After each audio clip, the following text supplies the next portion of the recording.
about them later. Like, as I got work, my main job, I had a situation to mention my friend was on a session with his, and I was in the audience and I was appalled by what the translator did. You're like, so wait, no. after that, we told my friend, I don't need to translate it, just, I didn't work every day, so I have some training, so please, Yeah, no.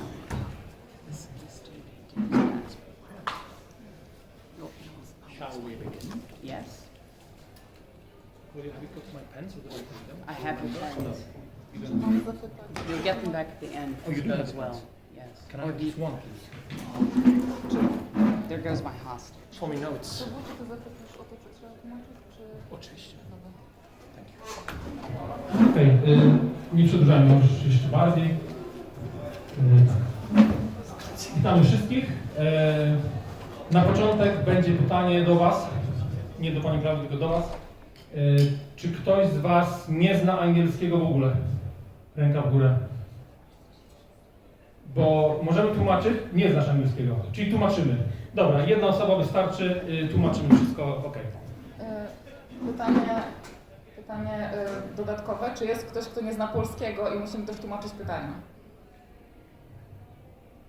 To Is chyba there musimy anyone who doesn't know, and you know, they can have a companion. Is there anyone who doesn't know Polish and needs the questions translated? Doesn't know Polish? Okay, Okay, so we what- need to translate both the questions for Claudia yeah, and the but answers to you know, I the... will translate them just to her and not to the microphone. All right. Okay. Witajcie wszyscy, jest z nami pani Claudia Gray, brawa! Nasza kochana autorka przyjechała do nas z dalekich Stanów Zjednoczonych. Witamy na sesji Q&A. Także tu mamy otwarte, jesteśmy otwarci na Wasze pytania. Mam nadzieję, że macie coś przygotowane. Posłuchajmy. Czy ktoś chce zacząć? Strzelamy. To może ja zacznę. Well, maybe they're shy, so maybe I'll start with a simple question or something. Yeah. Is this on? Yes. Okay. I'll just say, please do start thinking of some questions because otherwise it's going to turn into this thing where we're all staring awkwardly at each other and only you guys can save us. So. Proszę zacznijcie wymyślać jakieś pytania, bo inaczej skończy się na tym, że będziemy patrzeć na siebie niezręcznie i nie wiemy, do czego to doprowadzi. Okay, so I'll start with my first question.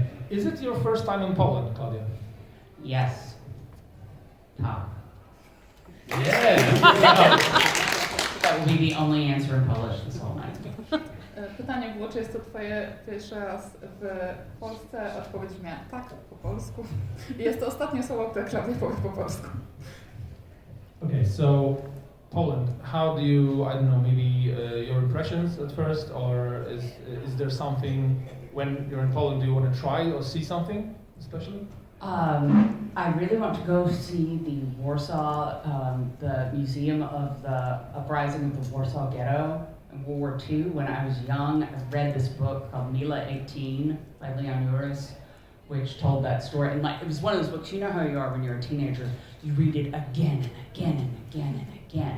And so that is one of the great epic moments in history in my mind. So being able to go there is going to be great. Other than that, I am just enjoying looking around. It's gorgeous. It's really beautiful. And I'm coming out of the jet lag now, so I can appreciate it more. Więc pytanie było, jakie pierwsze wrażenia są na temat Polski. Klaudia mówi, że bardzo chciałaby odwiedzić Warszawę i przede wszystkim Muzeum Powstania Warszawskiego, gdyż gdy była nastolatką, przeczytała książkę Mila 18, która opowiadała właśnie o tych wydarzeniach. I była to jedna z tych książek, które czytała w kółko jako nastolatka.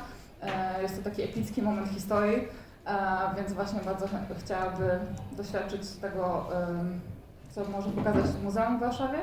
A ogólnie Polska póki co jest piękna i pomimo, że no nadal nie czuje się do końca sobą po podróży samolotem, to i tak docenia bardzo, jak ładna jest Polska.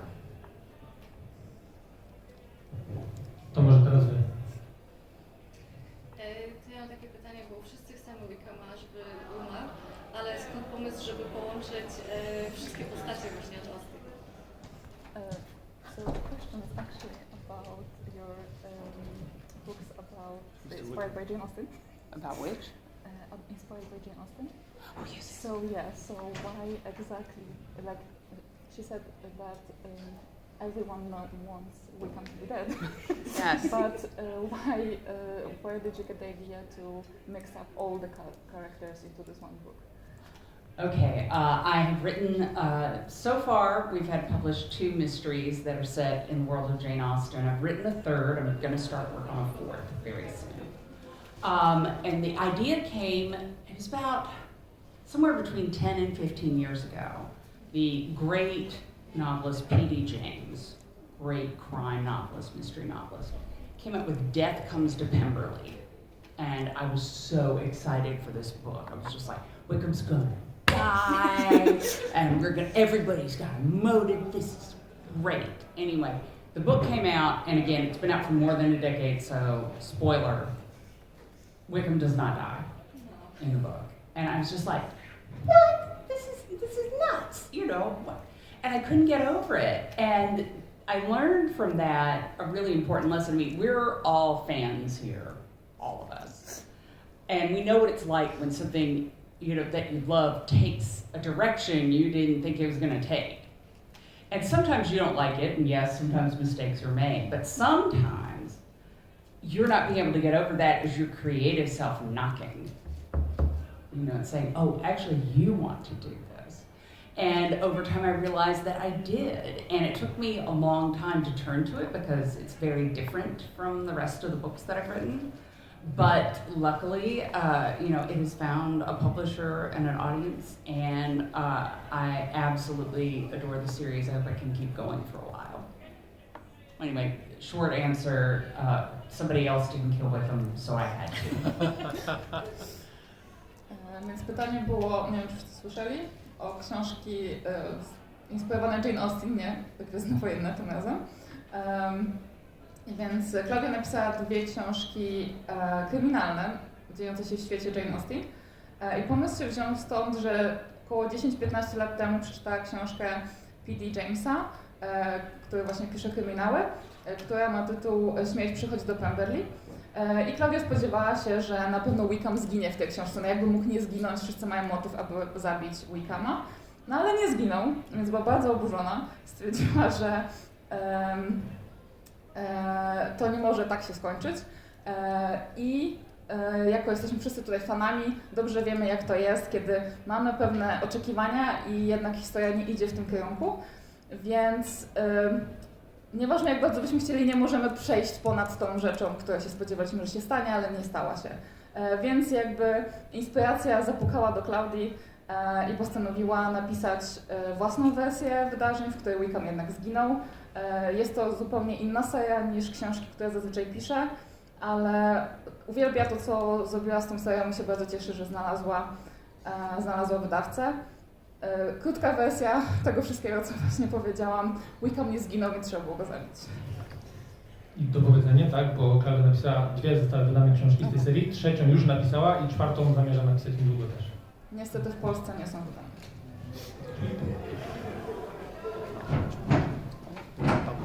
They're not published in Poland yet. Rafał, słyszysz? Okej, jakieś pytania dalej? Ja mam pytanie gwiezdnowojenne o Wielką Republikę, bo jako, że jest to taki duży, ambitny proces, bardzo kolaboratywny, że wymieniają się autorzy tymi rzeczami. Dużo jest takich postaci, no przynajmniej jest kilka takich postaci, które Claudia przedstawia w swojej książce, a one potem są rozwijane gdzieś dalej. I chciałbym się zapytać, czy kiedy na przykład Daniel Closer albo Charles Soule przejmują tej postaci, czy ona czuje wtedy taką, że czuje, że to jest jej własność i że ktoś z tym coś miesza i czy na przykład, nie wiem, jak wygląda taki proces, czy dostają dużo, wymieniają się jakąś długą listą notatek, jak powinna się zachowywać ta postać, czy ufają sobie na tyle i znają się na tyle, że po prostu okej, masz tą postać i rozumiem tak chcesz. It's a long question. It's all good. I'm sitting here nodding like I have any idea. So this time it's a higher public question. Okay. So it's about the collaborative process of this Mhm. thing. So when you have characters that you introduced into the project, and then other writers like Daniel Older and Justin Aaron get to write them. Do you feel like possessive of them, maybe, or do you have like a whole process where you like exchange notes, or how does it look like for you? There are moments where I feel a little possessive, but it is a collaborative process. We don't tend to kill off each other's characters without asking, which is polite and keeps things going well. But no, for the most part, you come up with this, and we've worked on this together from the beginning. You know, years and years ago now that we all first came together, and we had a 3-day story session at Skywalker Ranch, which will forever be one of the coolest things I've gotten to do. But you know, we've all been in it together. We have Slack. Do you have this app over here? Yeah. We have a Slack where we ask each other, you know, does anybody need this ship, or can I have this ship over here? And you're like, no, I have it already. You know, and so you try and work this out. And for the most part, we divide things up pretty early, and things work in. You still have complications because it's not the big things. The big things you know to talk about and check on. But sometimes two people think like, oh, that minor character, I'll have them do something. And you don't even think because they were such a minor player, except now they're not, and somebody else was using them in a big and totally different way over there. But yeah, we talk a lot. We see each other at a lot of conventions. Through pure luck, Daniel Jose Older lives about a 7-minute drive from my house. We've like cold run into each other at restaurants before, like, oh hey, you know. So sometimes we just go walk in the park and talk, which is great.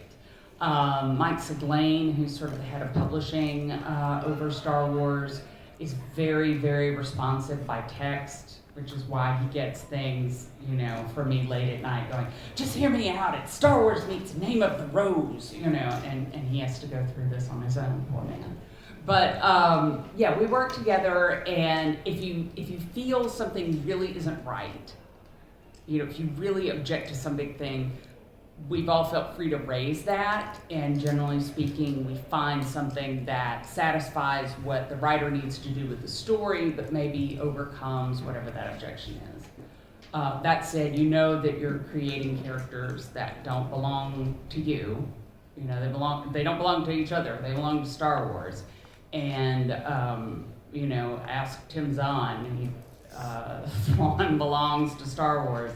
So, you know, you have to let go of it to a certain degree. That's the nature of writing for intellectual property you don't own.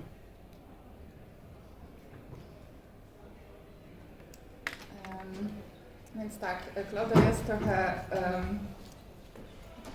trochę nie lubi czasami, jak inni pisarze dotykają jej postaci, ale jednak jest to proces bardzo kolaboratywny. Wszyscy pisarze piszący dla Wielkiej Republiki są na tyle mili, aby nie zabijać sobie nawzajem swoich postaci, które wymyślili, ale ogólnie od samego początku pracują nad tym razem. Już tak wiele lat temu, kiedy spotkali się pierwszy raz, aby pracować nad Wielką Republiką, przez kilka dni siedzieli na ranchu Skywalker, co było bardzo fajnym wspomnieniem dla Claudii. I wtedy właśnie większość tych największych rzeczy omówili. Mają też wspólną rozmowę, wspólny czat, gdzie czasami właśnie pytają, czy ktoś potrzebuje ten konkretny statek, czy ja mogę go teraz wziąć, oraz inne ważne rzeczy. Najczęściej właśnie duże rzeczy są omówione zawczasu. Komplikacje są czasami na temat małych rzeczy, małych postaci. Wydaje się, że mogę tutaj tą poboczną postać użyć, nic się nie stanie, a się okazuje, że inny pisarz wpadł na ten sam pomysł w tym samym czasie. Ale bardzo dużo właśnie rozmawiają ze sobą pisarze z Republic, widzą się często też osobiście na konwentach. Daniel Jose Older mieszka 7 minut od Claudii, więc czasami po prostu spotykają się w parku, żeby porozmawiać, co tam dalej w Wielkiej Republice.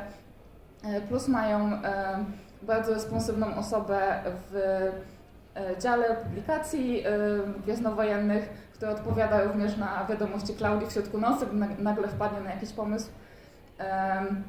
I ogólnie wszyscy pisarze mają takie poczucie, że jeżeli coś jednak nie pasuje, co zrobił inny pisarz, to nie boją się jakby zapytać, czy jednak moglibyśmy zrobić to inaczej i jednak poruszyć temat.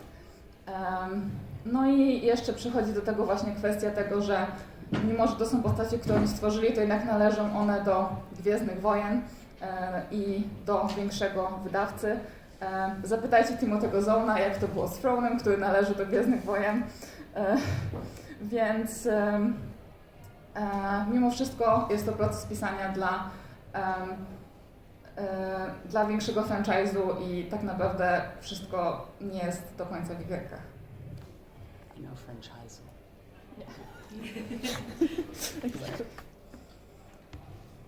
No nie bójcie się. Korzystajcie. Tak. Gdyby miała Pani szansę napisać książkę o wybranej postaci z Gwiezdnych Wojen, której jeszcze nie miała Pani okazji pytać, jaka byłaby to postać? What character from Star Wars you have not written about yet you would like to write about? Ooh, that's a good one. I would like to write something that involved Rey. I'm interested in that. I'm interested in where you pick up with the Jedi Order when it got destroyed once, and then it started to come back and collapsed again. You know, how do you really start fresh from that? I would like to write the Duchess Satine of Mandalore. I think that'd be a lot of fun. I have asked repeatedly to tell the story of young Obi-Wan and Satine, and it keeps on not happening. Keep asking. And what I really want to do, and I'm saying this just as a fan, I have no inside information to this thing, but I am convinced they're going to do something with the classic video game Knights of the Old Republic.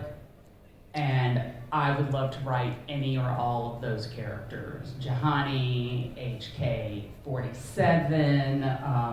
I have expressly said that if they ever tell the story of how Mission and Zalbar met and started being together, and it's not me, like there will be blood. Claudia, are you a nerd? How did you guess?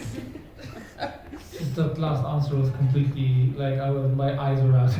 Oh, you have no idea. You have no idea.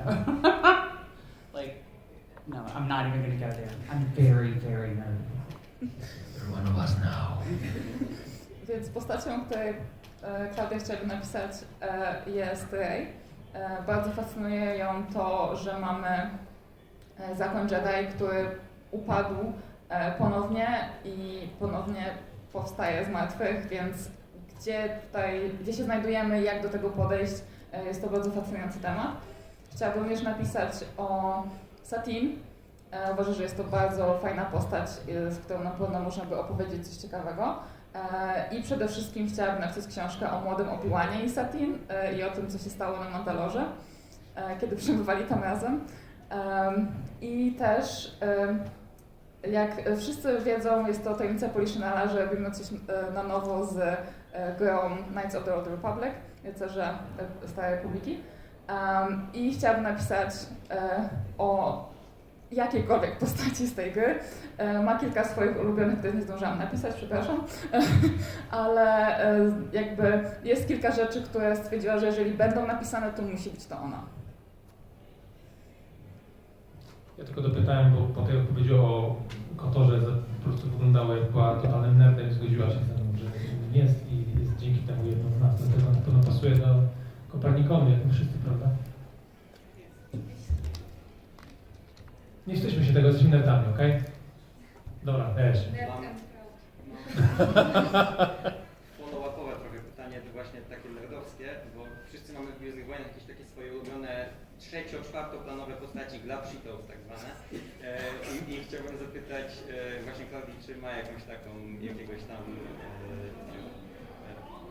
Ondebabę, Muftaka, czy Miroła Huda swojego, którego bardzo lubi.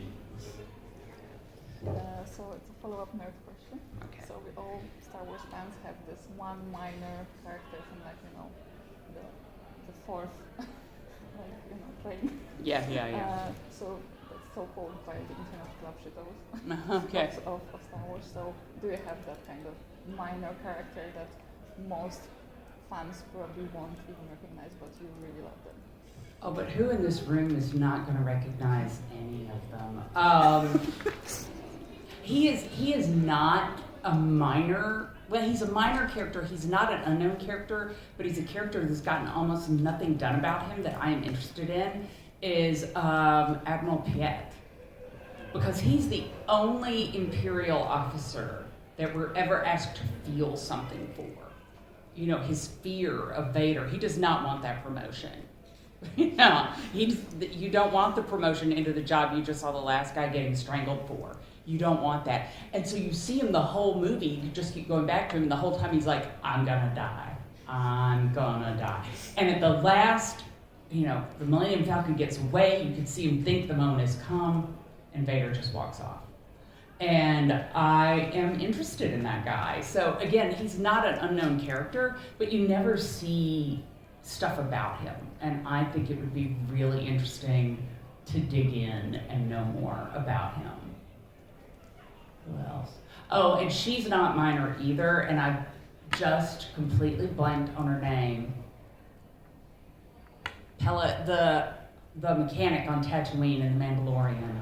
Sally? Pelly, that's it. Pelly. Yeah, she, I think, is fantastic. Every time we see her, I think she's hilarious and awesome. And since everything happens on Tatooine, even though they say it's the middle of nowhere, everything happens there. Just imagine the stuff she's seen. She's so good. Oh, and of course, ice cream guy. Widoku. Yeah, what is his name? It's, Widoku. huh? Widoku.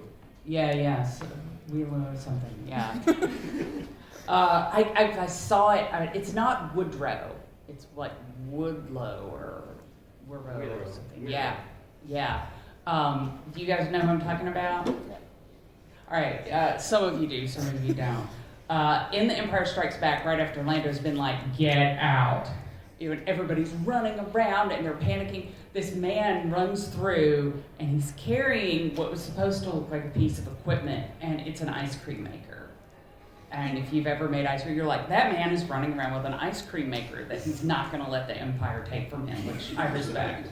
You know, like, that's how I feel about ice cream anyway. And now there's this whole backstory where really it had something to do with the rebellion, and he's this great hero. Have any of you attended a Star Wars celebration? Yeah, then you know that every year there is a running of Woodlows, and all these people who have fake mustaches, or real, I guess, but he had a mustache, but they put on or grow mustaches, and they run through with ice cream makers. They just run the whole thing yelling, ice cream, ice cream. I have video from previous year if anybody wants to see it. I don't know if I have much to add about him, but he's pretty great. Więc pierwszą... I'm sorry, that was long. I hope I can make it. Więc pierwszą postacią, która nie jest aż tak czwartoplanowa, ale jest mniej znana, jest admirał Piet. Jest to postać, do której mamy coś poczuć. Jest to jeden z wielu admirałów, do którego mamy poczuć jakąś empatię, gdyż jest to postać, która nie chce dostać tego awansu, gdyż wie, że facet, który przed chwilą wykonywał jego pracę, został zabity przez Vadera, więc naprawdę nie chce wykonywać tej pracy i wie, że tak naprawdę teraz już tylko czeka na śmierć. A widzimy w filmie, że Millennium Falcon odlatuje, a Vader po prostu odchodzi i admirał Piet żyje, więc Claudia jest zafascynowana tą postacią. Drugą taką właśnie mniejszą postacią jest Peli Motto z serialu Mandalorian, która jest mechanikiem na Tatooine. Jest śmieszna i po prostu fajną postacią do oglądania. I jak dobrze wiemy, wszystko dzieje się na Tatooine, pomimo że jest pośrodku niczego. Więc wyobraźmy sobie, co Peli zobaczyła pracując na Tatooine przez tyle lat. I trzecią postacią jest facet od lodziarki, czyli jak większość hardkorowych fanów Gwiezdnych Wojen wie, w Imperium kontratakuje mamy scenę, gdzie Lando każe wszystkim uciekać i przez korytarz zaczyna biec facet z lodziarką pod pachą, która ma wyglądać jak jakiś bardzo ważny sprzęt. I potem została dopowiedziana cała historia, że tak naprawdę jest wielkim bohaterem rebelii. I na imprezie Star Wars Celebration odbywa się zawsze bieg osób, które cosplayują tę postać właśnie z tą lodziarką pod pachą i biegną przez konwent. Just want to add two things to that. The ice cream maker was also featured in The Mandalorian, where they had the Beskar in it. Yeah, when I saw that, I was like, And one thing I know that Pelly was probably the only person to see a naked Jawa. Right? So. I fear others have. I don't want to know what goes on in the Star Wars universe to that level of detail, but If you write about her, you would have to include that, I guess. yeah, okay. Now somebody scrub my brain with a new question. Jeszcze przed tym, translator. Yeah. Więc jeszcze Grzyb dodał, że lodziarka była w serialu Mandalorian, było przechowywane w niej Beskar, dobrze właśnie sprawdzam, czy dobrze pamiętam, oraz jest jeszcze jeden bardzo ważny fakt na temat Pelimoto, czyli to, że jest prawdopodobnie jedną z niewielu osób, które widziały nagiego Jawę i wtedy Claudia stwierdziła, że może jednak nie chcę pisać o Peli i dajcie jej nowe pytanie.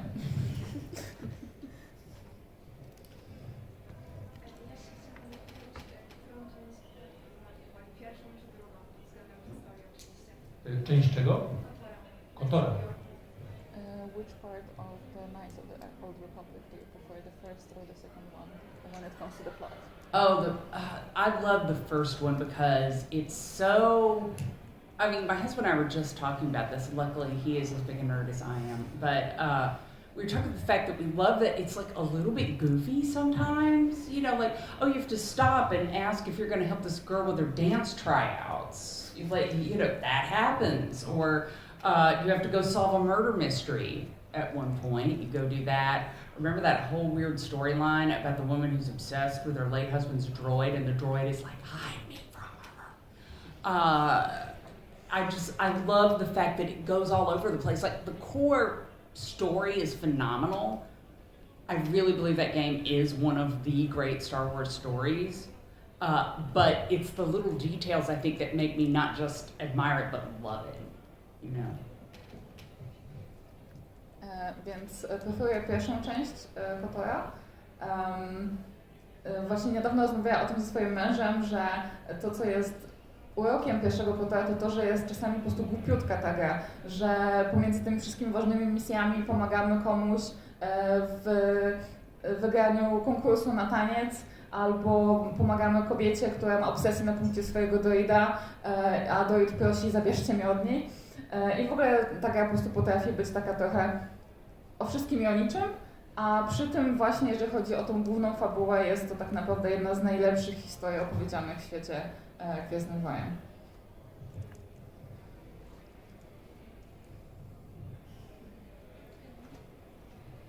Z którą grupą w świecie Gwiezdnych Wojen byś się najbardziej utożsamiła? Czy to byli Jedi, Sithowie, Mandalorianie, czy może ktoś mniejszy, jak nie wiem, mechanicy, czy coś takiego?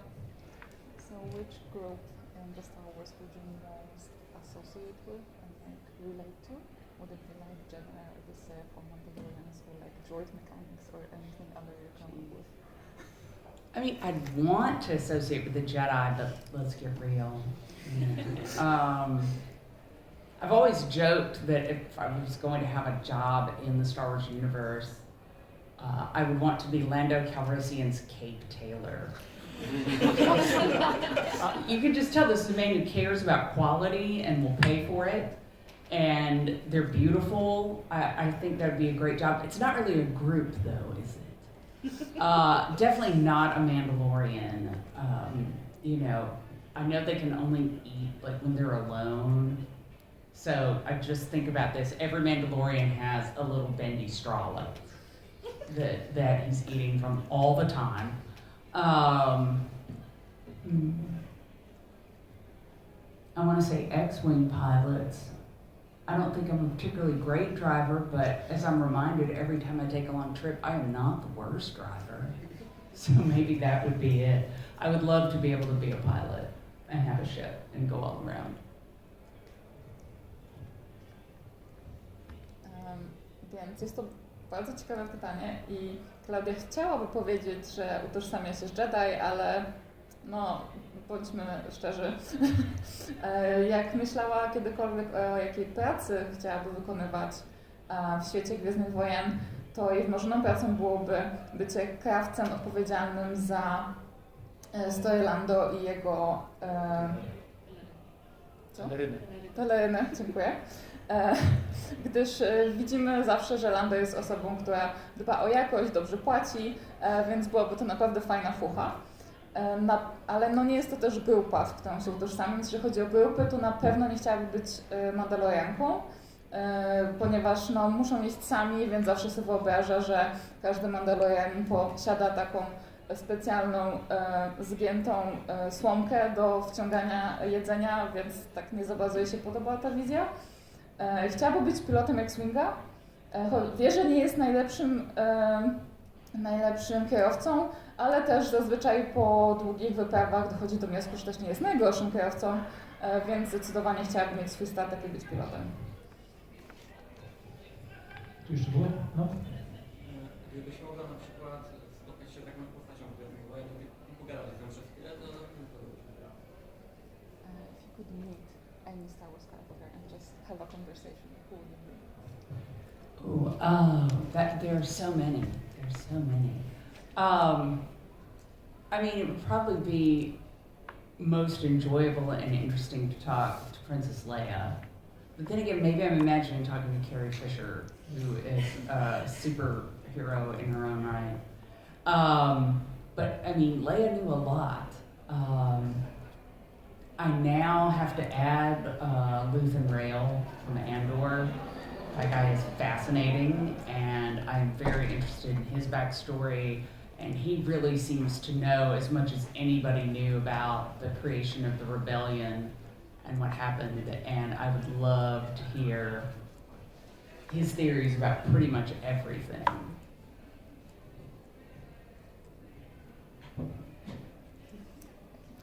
I was waiting for it to go. Oh no! Well, I mean, I could go on, but why don't we go with those and maybe we can add. Więc jest bardzo dużo postaci, które Klaudia chciałaby spotkać i porozmawiać z nimi. Pierwsza przychodzi do głowy Leia, gdyż no, wydaje się, że byłaby to bardzo przyjemna rozmowa. Leia posiada ogromną wiedzę, więc na pewno możemy jej zadać ciekawe pytania. Ale może też, myśląc o Lei, Klaudia wyobraża sobie po prostu rozmowę z Carrie Fisher, która była świetną osobą. Kolejną osobą, która przychodzi do głowy, jest Luthen z serialu Andor. Fascynuje Klaudię jego historia, jakim cudem znalazł się tam, gdzie widzimy go w serialu. Jest to osoba, która posiada ogromną wiedzę na temat powstania rebelii i chciałaby też usłyszeć jego teorie na temat wiele rzeczy z uniwersum Gwiezdnych Wojen. Jak bardzo różni się pisanie własnych książek od książek z uniwersum Star Wars? Jakby sam proces twórczy, jak się różni? Oprócz tej może strony kolaboratywnej, o której już w sumie było mowa. So aside from the collaborative process of High Republic, what is different in the creative process between writing your own fiction and writing for a big franchise? With my own stuff, I get to do whatever. Now that also has the burden of it, though. If you want a spaceship, you have to design a spaceship. Star Wars, I'm like, I need a spaceship that can do this, this, and this. And they'll be like, here are blueprints of just such a ship, which is great. I think of it as Legos in the box. You have a lot of Legos to play with, which is great. I've learned to ask a lot of questions at the beginning before I even come up with a rough story, because once I come up with a story, it's very hard for me to let go of it. So I try not to even go down that path. I'll ask things up front. Like, for instance, can I use the huts? How much huts? Like a little hut, a lot of hut, how much?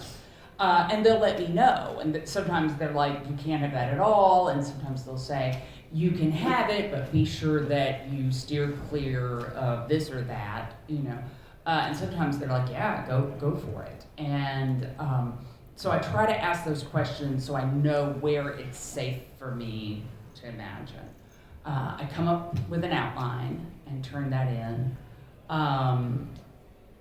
Then they bring it back, and the biggest issue now is because, for a long time it was a closed canon. Nothing new much was happening.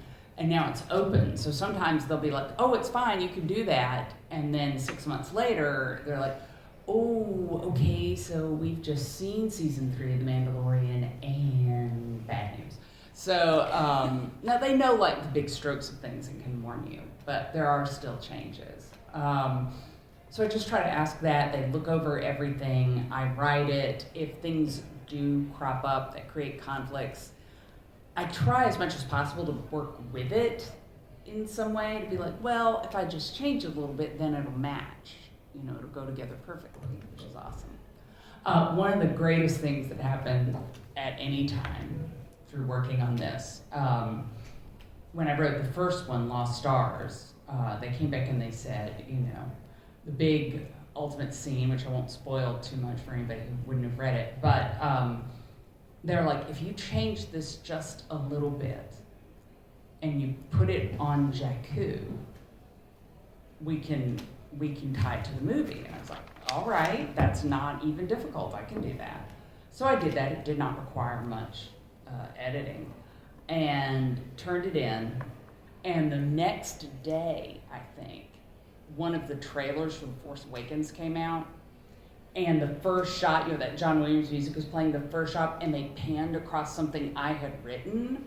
That was the thing, and I was just, again, I'm not spoiling it for those, but that was the coolest moment. It was like, I did that, and it's there, and there's the music, and there's the film. That was so awesome. Okej, to gdy pisze się swoją własną fikcję, to można zrobić co tylko się chce.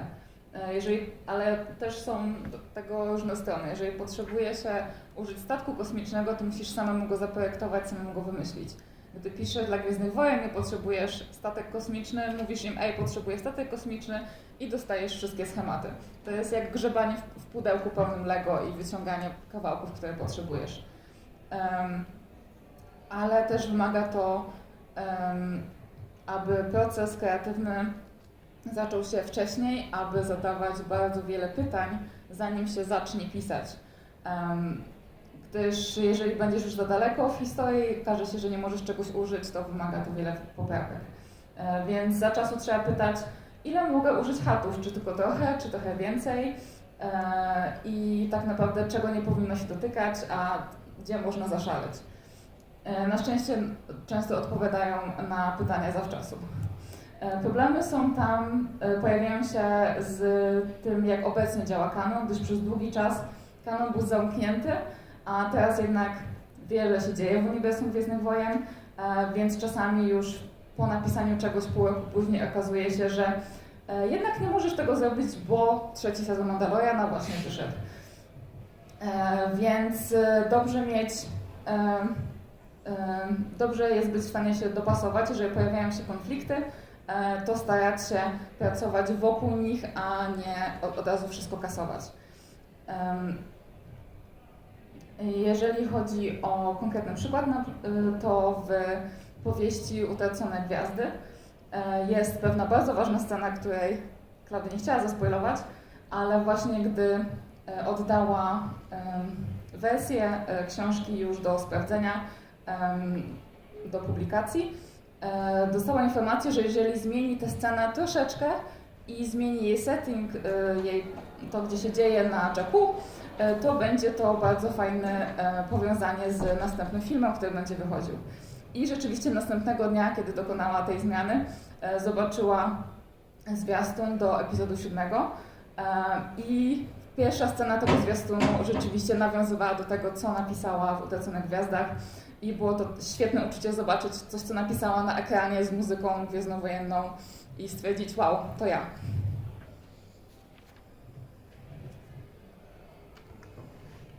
Czy miała kiedyś przyjemność spotkać George'a Lucasa? I druga część tego pytania, czy jest jakieś pytanie, które chciałaby mu zadać, ale wie, że nie miałaby odwagi. So, have you ever met George Lucas?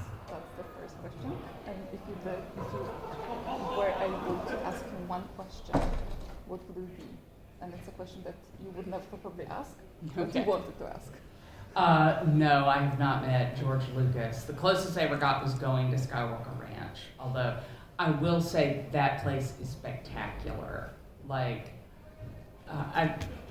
I like to say, and I think this is true in history, like there are really certain beautiful things you only get when you have the collision of a ton of money, an enormous ego, and good taste. You don't usually get all three, you know, for instance. George Lucas, that place, like, he should have an ego. He deserves to, you know. And it's beautiful. It's beautiful in that way. When I walked into the library, it's one of the only times in my life that I've actually gone like, because something was that gorgeous, you know. Like, I was actually stunned by it. It has a dome of golden glass, you know, and all this wood that's carved. Oh my God. Anyway, so that's as close as I've come. And if I were gonna meet him, if I were gonna ask a question I would actually be comfortable asking him, I would ask him about the movie posters at Skywalker Ranch, because there are tons and tons of them, and they're all vintage, and a lot of them are huge, you know. And my first thought was like, wow, they got a lot of cool reproduction posters in here, and then I was like, who do you think owns the originals of these? Of course, these are the originals. I would ask him about that collection because it's very impressive and gorgeous. If I were going to ask him a nervy question, I'd actually lead into it sneaky. I would be like, you'll still get the reference, and he would too. Is be like, if CGI could go back and clean up the original 1930s version of King Kong so that it isn't moving in jerky stop motion and you can't see its fur get moved by the people doing this effect, would you agree to go back and have that changed? Because I understand the urge to want to create a shinier version of what he did before, but it makes me mad that that original trilogy isn't available in its original way anymore, because that's film history. The effects that they created for that movie, even the ones that look rough now, it was revolutionary. You know, I turned 7 the year that came out. People could not believe it. Everybody was blown away. And I feel like those people, like, they knocked themselves out to do the best they could do with the tools that they had, and a lot of it really was awesome. And again, I think it's cool to go ahead and have a cleaned up version, but don't take away the version that I think belongs to film history. But I would ask him that King Kong question, because I would know that he would want to say no, and then he would be furious, and it would go back. Więc Klaudia, nie spotkała nigdy George'a Lucasa. Najbliżej tak naprawdę doświadczenie jej w życiu do bycia koło George'a Lucasa to było przebywanie właśnie na Ranchu Skywalker. Jest to przepiękne miejsce, jest to miejsce, gdzie widzicie połączenie pieniędzy i dobrego smaku, gdyż no, nie wszyscy tak potrafią zrobić, jak na przykład Trump. Wielkiego ego. I właśnie Klaudia stwierdziła, że Lucas ma wielkie ego, ale też należy mu się mieć wielkie ego, biorąc pod uwagę, czego dokonał. Na właśnie Ranchu Skywalker jest ogromna biblioteka ze szklaną kopułą i był to pierwszy raz w życiu, kiedy Klaudia dosłownie zaniemówiła na widok czegokolwiek. I jeżeli mogłaby zadać mi pytanie, to jeżeli chodzi o pytanie, które naprawdę bym mu zadała, to byłoby to pytanie dotyczące plakatów, które znajdują się na Ranchu Skywalker, gdyż właśnie na owym ranchu znajdują się ogromne właśnie vintage plakaty Gwiezdnych Wojen z cała ich kolekcja. I gdy pierwszy raz je zobaczyła, to pomyślała, wow, bardzo fajne reprodukcje. Po czym cofnęła się i pomyślała, ciekawe, kto posiada oryginały. wiemy, kto posiada oryginały, więc chciałabym właśnie podpytać o całą tę kolekcję plakatów. A gdybym mogła zadać pytanie nerdowskie, którego w życiu by nie zadała, to byłoby to pytanie, czy gdyby można użyć CGI, efektów komputerowych, aby cofnąć się w czasie i troszeczkę wyczyścić oryginalnego King Konga, aby małpa nie poruszała się tak sztywno, aby wszystko wyglądało bardziej naturalnie, to czy powinno się to zrobić? Jak wszyscy wiemy, jest to nawiązanie do tego, jak zostały potraktowane oryginalne filmy gwiezdnowojenne. Claudia jest bardzo zdenerwowana na temat tego, że nie są już dostępne te oryginalne wersje, że mamy obecnie dostępne tylko te wersje już poprawione komputerowo, gdyż te oryginalne filmy są częścią historii tak naprawdę. Claudia miała 7 lat, gdy wyszły pierwsze filmy i ludzie byli po prostu zrzuceni z siedzeń, kiedy zobaczyli, jak wygląda ten film, jakie są tam efekty. Zostały użyte najlepsze możliwe efekty na tamte czasy. Ludzie się naprawdę napłacili, żeby zrobić to, co zrobili. I no, jest to w tym momencie bardzo ciężko zobaczyć, więc zróbmy tą wersję poprawioną komputerowo, ale nie pozbywajmy ludzi możliwości zobaczenia tych oryginałów. I oczywiście jest to pytanie, które chciałaby zadać to o King Kongu oczywiście, gdyż wie, że musiałby powiedzieć, że nie powinniśmy tego robić i byłby bardzo zdenerwowany. Było pytanie jeszcze? Która z postaci Wielkiej Republiki, twoich postaci, jest tym twoim ulubionym dzieckiem, taką ulubionym bohaterem, z którym jest jesteś najbardziej przywiązana? So which of your Harry Potter characters are you most attached to? Is it like your child, you know? It's Geo. I was hoping you're going to say that I love you. Well, yeah, I mean, it began, I came up with Leox first because I knew I wanted a kind of scoundrelly pilot, but I didn't want him to be like Han Solo, like Diet Han Solo. I didn't want that. So I was like, who has that kind of energy but in a very different way? And that made me think of Matthew McConaughey, like in the 1990s. I don't know if this news story made it over here, but in the US, it is well known that at one point he was arrested because he'd used some drugs and was on the beach playing the bongos naked, which I can respect, honestly. But I was like, that's the energy. I want Leox to be like this. Well, I knew that meant Leox would talk a fair bit. So I wanted, a third person there. I already had Affy too, and I knew we needed a third. But I knew it would be somebody who wasn't going to be very talkative. But I also did not want Diet Chewbacca. So I'm like, what am I going to do here? And I was just throwing out different ideas, and it was my husband who was like, maybe it's a rock. And I was like, oh, it's a rock. Although Geode is not a rock, he is a Ventian. It's just very difficult to tell a Ventian from a rock, unless you are a Ventian or presumably a rock. Więc ulubionym dzieckiem Klaudii jest Geoda. I ogólnie, jeżeli chodzi o proces właśnie tworzenia postaci z Książki w ciemność, Leox był pierwszym, który powstał. Chciała właśnie stworzyć postać typu Han Solo, ale żeby nie był to taki Han Solo, wiecie, bez cukru, więc nie chciała właśnie, żeby był kopią, więc pomyślała, kto ma taką energię, kim mogłoby się inspirować. I przyszła jej do głowy historia z przeszłości aktora Matthew McConaughey, który kiedyś został znaleziony na plaży, nagi, nietrzeźwy i grający na bongosach. Więc właśnie taką energię chciała przekazać, tworząc Leoxa.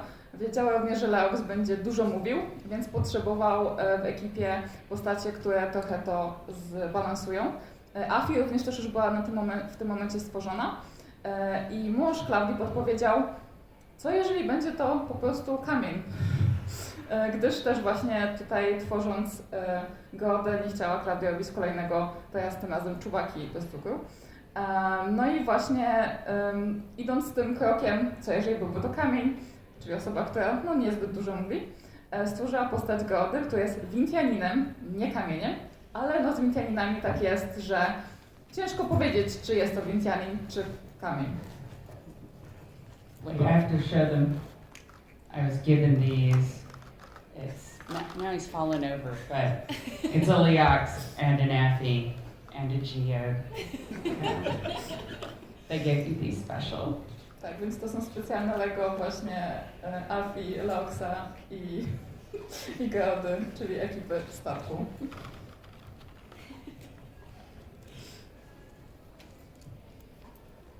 Mamy jeszcze czas? Tak. Ktoś po nas jest? Super. We're hitting the hour, but this is your last chance, those questions. It's also the last point of program today, so we're not going to kick out. Okay. Słuchamy. Stworzyła Pani zeszyt komiksowy z Wielkiej Republiki. Pani książka Leia, księżniczka Alderaan dostała adaptację mangową.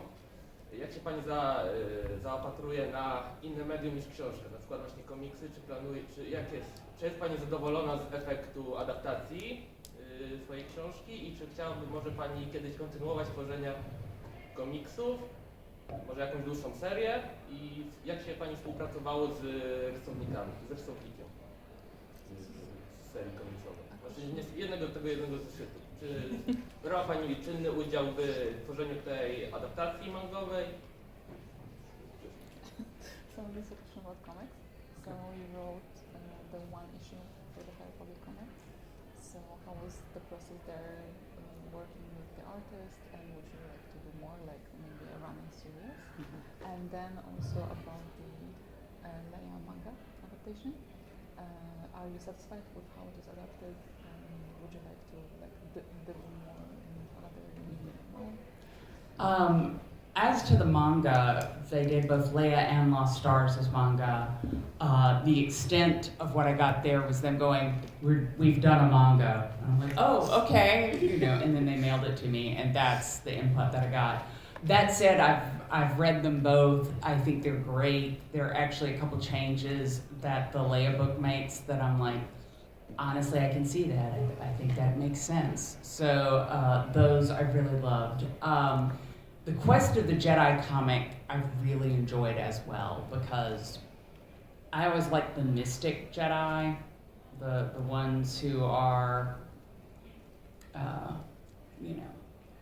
well, I mean, I can't think of another word than mystical now, which is really embarrassing. But the ones that aren't more like the police officers, the action guys. I've liked the guys who are having visions and thinking in this way.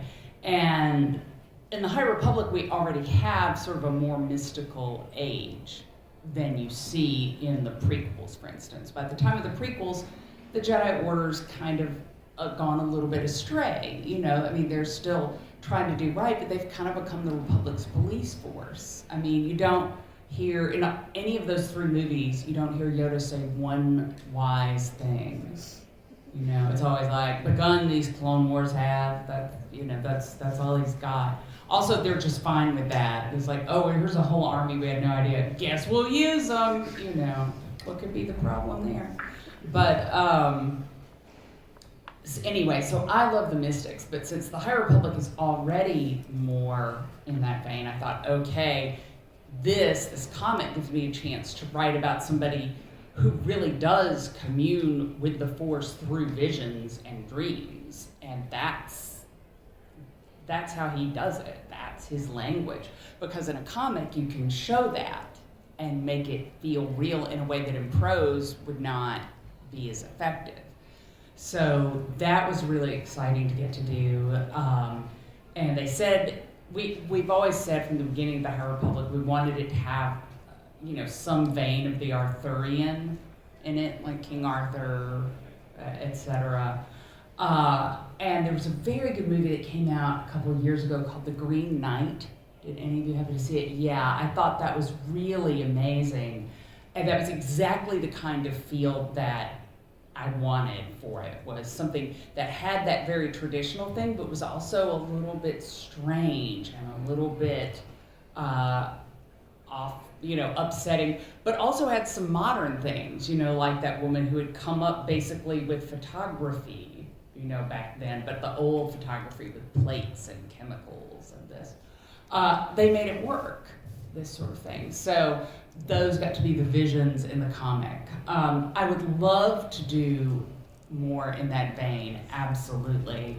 I've been pitching a couple of graphic novel ideas. Hopefully someday they'll bite on one of them. Tragically, my editor who worked on Quest of the Jedi, literally we found out yesterday, is leaving Dark Horse. I am still very much in mourning about that. The entire High Republic Slack was just like, no! Over and over. Like I could hear my phone going, when you're getting that many things, you're like, this can't be good. Something's going on. Oh God, I gotta pick it up.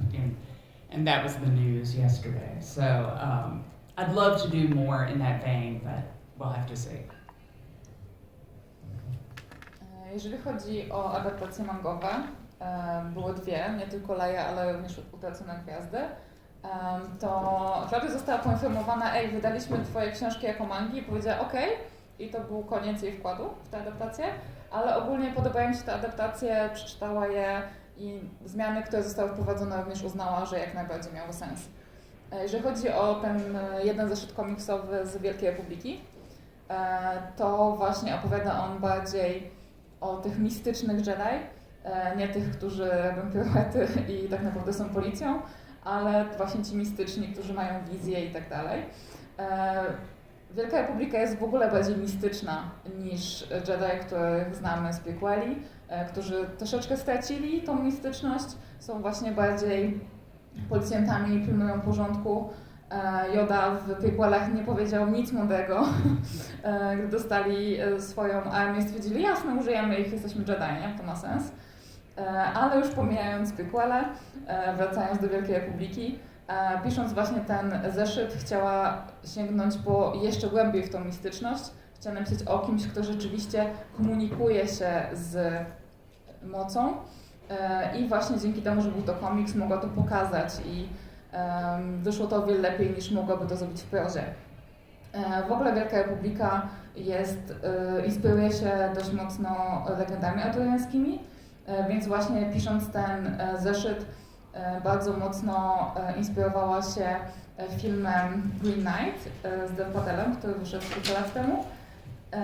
I właśnie takie uczucie, jakie ten film wywołuje, również chciała Claudia wywołać tym komiksem. Troszeczkę dziwny, ale też niepokojący, ale też przy tym momentami współczesny. I właśnie w komiksie udało się to zrobić dzięki temu, jak działa to medium. Claudia zdecydowanie chciałaby napisać więcej rzeczy do komiksów, ma kilka pomysłów.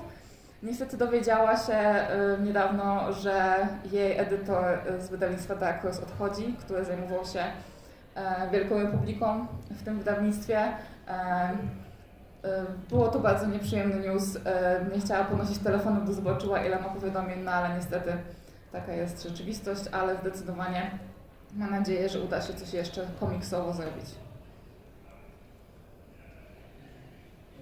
W Legendach w Starym Kanonie była taka seria Dziedzictwo, głównym bohaterem był Kate Skywalker, czyli tam prawnuk Luka chyba. I czy myślisz, i to się działo kilka lat, 100 lat chyba po ominionej trylogii, czy chciałabyś na przykład, czy wyobraź sobie, że byłby taki ogromny przepływ czasu po sequelach, że tam kilkaset lat minęły główni bohaterowie, tam stary Chewbacca na przykład, albo młody Grogu nadal, ale jako łowca nagród, tak? Gdzie byś chciała pisać na przykład w tym okresie czasowym? So in the Legends books, there were some books that did these big jumps into the future, like grandson and Luke. So would you like to do something like that nowadays, like jump like 200 years after the sequel movies, for example, and write a story about old Chewbacca or Grogu being a bounty hunter? Would you like to do something like that when you jump a lot into the future? I am tantalized by the idea of Grogu the bounty hunter because the world is really not ready for a Mandalorian who can both use the Force and like hide under your desk. You know, that's the bounty hunter that's gonna get you. Honestly though, I'm okay with letting some things play out and seeing sort of what happens. As you may already have gathered from what I said before, and I was talking about this with Pavel just before we came here, I loved Andor so much I cannot even begin to tell you. It turned me right back into the same rabid fan from, you know, back when I was 10 or something. And it basically has been all I could do not to just talk about Andor. I want to say at every convention, but in fact, in every conversation I've had since last fall. I feel like there are good stories to have in a lot of different eras. I'm interested to know where they go, but to me it feels like if I wrote something that went really far ahead, I'm just asking for them to change it, you know, i.e. Legends. Although we are seeing canon begin, you know, Thrawn is obviously the biggest thing to come through, but I think we will over time see a couple other elements appear. But, so like I want to dig into other stories and other time periods. It could be in the future, but it's not as important to me as being something that's a story that's really worth telling and getting into, like Andor. It makes me believe in the rebellion in a way that we sort of always took on faith, which was fine. But now you're like, oh, okay, this is the real morality of this kind of a thing. This is the kind of paranoia that you have, etc. I think that was me answering your question by saying maybe, which I apologize for, but for me, the main thing is not, oh, do I get to tell the last story in the sequence? It's, do I get to tell the most fun stories in the sequence? Więc zdecydowanie Klaudia chciałaby zobaczyć groby jako łowcę nagród. Nie wiem, czy jesteśmy gotowi na Mandalorianina, który potrafi używać mocy oraz schować się pod biurkiem, kiedy tego potrzeba. Ale także zdecydowanie są rzeczy, które chciałaby zobaczyć, jak się rozwiną. Klaudia uwielbia serial Andor. Wywoła w niej zagorzałego fana, którym możliwe, że nie było od kiedy miała 10 lat. I wspomina ten serial nie tylko na każdym konwencie, na którym jest, ale w każdej rozmowie. I zdecydowanie chciałaby właśnie opowiedzieć historię, tak jak robi to Andor, coś, co już dobrze znamy, czyli rebelię, ale w nowy, świeży sposób. Jeżeli chodzi o pójście w przyszłość, to tak naprawdę w momencie, kiedy wyskoczysz za daleko, to tak naprawdę już prosisz się o to, aby zostało to niedługo zmienione, tak jak było to na przykład z legendami. Więc na pewno chciałabym opowiedzieć historię dziejącą się w różnych czasach, ale przede wszystkim chodzi o to, żeby opowiedzieć fajną, ciekawą historię, która wciągnie, a nie musi być to koniecznie ostatnia opowiedziana historia w Gwiezdnych Wojnach. Also, this is just a blanket invitation. If over the next couple days you just see me around and about, I probably would like to talk about Andor. Feel free to approach me to talk about Andor, or just feel free to approach me, but just know we're going to wind up talking about Andor. On program. Oh, there were a lot of, I went to Dragon Con recently, and there were a lot of people in the prison outfits, and you yell one way out, and they yell it back. It was great. Tak, na konwencie Dragon Con, na którym ostatnio Klaudia była, było właśnie bardzo dużo cosplayerów z serialu Andor, którzy odgrywali sceny z serialu Ucieczki z więzienia. Okej, słuchajcie, ostatnie pytanie. Czym kierują się autorzy, kiedy wybierają rasę dla swoich postaci? Bo mam osobiście wrażenie, że niektóre są bardziej popularne, na przykład mamy Zalew to Brutal po popularności, a Soki jak nie mam, a niektóre są takie w ogóle, pojawiają się raz i więcej nie ma. To jestem ciekawa bardzo. So, what's the process when you're writing your own characters? When you're choosing the race, the alien race, because there are some alien races in Star Wars that are like really popular. For example, the Togruppans, probably because of Ahsoka or something. But then there are other races which are not as beloved. It depends. You know, I have literally done things like put a bracket and been like, story group, supply alien with more than 4 arms. And then Pablo Hidalgo will be like, it's a this. Thank you, Pablo.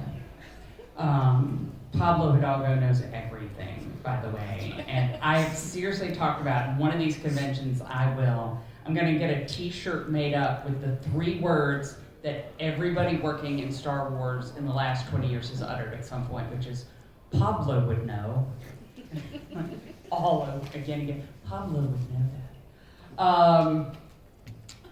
But it depends on what I need. You know, sometimes I want somebody that isn't human at all. For instance, Geode came out of the fact that I needed somebody who would be naturally quiet, you know, and took that to an extreme right there. Sometimes you just go, okay, there's too many humans up in this. We need somebody who's going to look very different. In the case of Leia, Princess of Alderaan, there was a joke actually in Bloodline that I put in where, I don't know if it's used, I bet it's used as an insult in Poland too, but you snake, yeah. But anyway, this character who's angry about something that's happened to Leia is like, those snakes, and then she goes, no offense, and somebody at the end of the table just hisses that no offense was taken because that amused me. There would be a snake at the table, you know.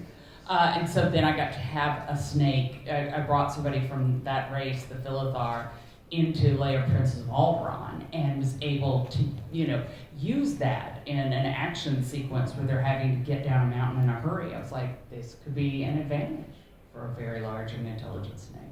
So, you know, but sometimes you do want somebody who's going to be pretty human, but there's just too many humans, so you're like, all right, they're going to be a virulent, or they're going to be a Twi'lek, something like this, that is more familiar and, you know, at least just breaks up the monotonous humanity, which we don't think when we look out at ourselves, but in Star Wars you do.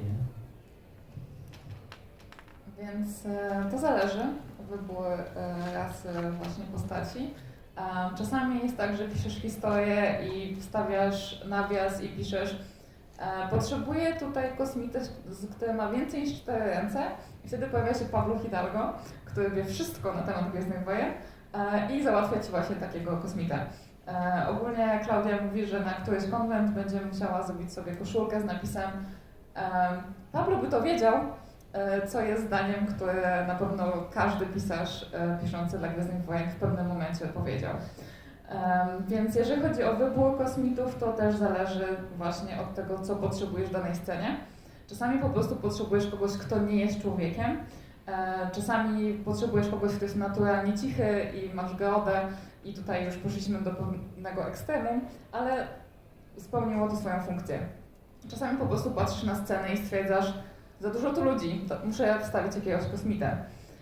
A potem na przykład mamy sytuację jak w książce Język krwi, gdzie mieliśmy sytuację, w której właśnie obecność kosmity przy stole była użyta jako żart, gdyż w pewnym momencie Leia, obrażając kogoś, powiedziała ty żmijo, po czym odwróciła się do tej postaci, do jednej postaci przy stole, która jest ogromnym wężem, kosmitą, i powiedziała bez urazy. Więc posadzenie węża przy stole dało tutaj żart, a potem w innej scenie, kiedy trzeba było zejść z zaśnieżonej góry, zostało wykorzystane ponownie obecność tego kosmity, aby rozwiązać właśnie tę sytuację. Więc czasami rzeczywiście jest to praktyczna potrzeba kosmity w scenie, a czasami po prostu wstawiamy tutaj jakiegoś Twi'leka czy jakiegoś Togurtana. Najczęściej właśnie te rasy są po prostu już znane, ale głównie po to, żeby nie było nudno i zbyt człowieczo. Okej, dziękuję bardzo, że przyszliście. Brawo dla Pani Klaudii. I brawo dla Was, że byliście, że zadawaliście pytania. Bardzo dziękujemy. Uświetniliście ten moment. Dowiedzieliśmy się wszyscy czegoś nowego. Jeżeli chcecie jeszcze posłuchać, to jeszcze są pytania, które zadamy jutro podczas panelu o 18:00 w dworze Ratusa. Także w sali wielkiej zapraszamy. Jutro ciąg dalszy spotkań z Panią Klaudią. I o 15:00 jest dyżur autograf do książek o 15, jest dyżur autografowy pani Klaudii. Będziecie mogli, jeżeli macie jakieś książki, to przynieście do podpisu. Jeśli nie macie, to lećcie do księgarni i kupić na pewno jeszcze, żeby było co podpisywać. I widzimy się jutro. Dzięki wielkie. Niech moc będzie z wami.